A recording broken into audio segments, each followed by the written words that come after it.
If you want one Colorado Springs day that gives you living history, local art, and a free museum without feeling rushed, there's actually a really simple late summer route for that.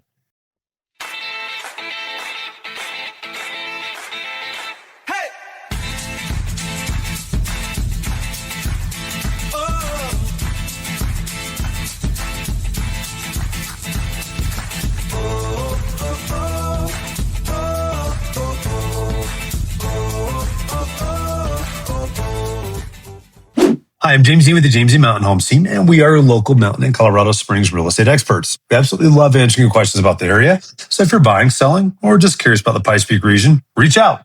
You can call us or text us at 719-266-2725 or email us at info@jdmarit.net. Check the link below for our 2 free resources, the Pikes Peak Relocation Guide and the Buy Local Guide. You can also head to www.jdmountainhome.com to start your home search and hit that subscribe and notification bell so you don't miss our next update.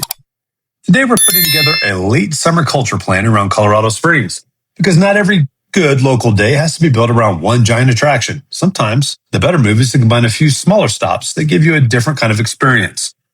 The first stop in this version is Rockledge Ranch Historic Site.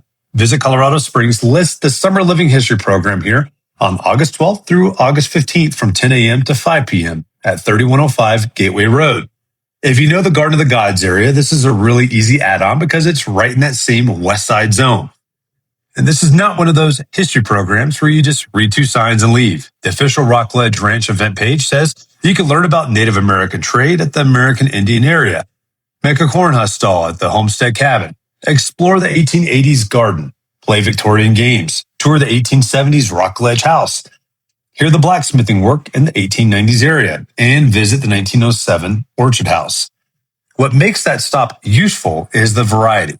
It's outdoors, it gives you mountain views and open space, but it also gives you structure, and you're not just wandering. You're moving through different eras and different parts of regional history in one place. From there, the next stop is the Pikes Peak Watercolor Society members show at Manitou Art Center. Visit Colorado Springs listed at 513 Manitou Avenue with free admission. And the recurring August dates are the 12th through the 15th, then the 19th through the 22nd, and again the 26th to 29th, all from 10 a.m. to 5 p.m. That's a really nice contrast with Rockledge Ranch because the pace changes completely. At Rockledge, you're moving around outside, listening, exploring, and watching demonstrations. At the watercolor show, the whole rhythm slows down. You're looking closely, noticing color, landscape, interpretation, texture, and how local artists translate this region onto paper. It also helps with Manitou Springs makes this stop easy to pair with a coffee, lunch, or just a walk along the avenue. So if you want a day that feels relaxed instead of overscheduled, this is a strong middle stop. Then, if you want to round the day out with the museum, the City of Colorado Springs attraction page says the Colorado Springs Pioneers Museum is open Tuesday through Saturday from 10 a.m. to 5 p.m. and that admission is free. That is the kind of detail that matters because it lets you add a real museum stop without turning the day into an expensive all-day commitment.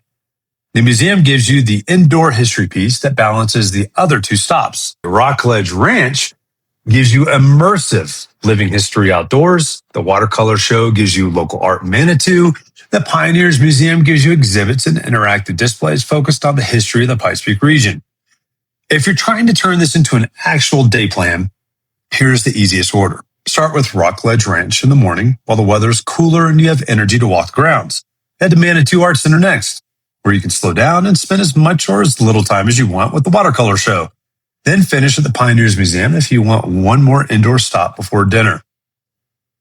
You could also reverse the last 2 depending on where you want to eat or how much driving you want to do. But the main point is that all 3 stops are practical. None of them require huge production, and they just fit together well. A few useful tips here. Wear comfortable shoes for Rockledge Ranch because that is the most walk-heavy part. Give yourself some extra time in Manitou because that area can pull you into other shops and side stops. And if you're doing the Pioneers Museum, double check that you're going on a Tuesday through Saturday since those are the hours listed on the city page. What I like about this plan is that it gives you a late summer day with actual range. You get outdoor history, art, and museum without repeating the same kind of experience over and over. It feels local, it feels easy, and it works whether you want a half day or you want to build a full afternoon around it. So if you're looking for something a little more interesting than the usual default itinerary, put these 3 on the list. Rockledge Ranch for living history, Manitou Art Center for the watercolor show, and the Colorado Springs Pioneer Museum for a free history stop. That's a pretty solid late summer cultural loop. Before we go, I just want to say that if you have any questions about buying or selling or really anything about the Pikes Peak region, please don't hesitate to reach out to my team and I. You can call us or text us 719-266-275 or you can email us at info@jettymarit.net. Don't forget, we also have 2 free resources for you. You can click below, the Pikes Peak Relocation Guide and the Buy Local Guide. Plus, don't forget to also check out our website at www.jdmountainhome.com, where both of these free resources are, as well as a ton of information about our area and a place that you can start a search for homes here. Lastly, make sure to hit that subscription button and notification bell so you get notified every time we post a new video. I'll see you guys next time.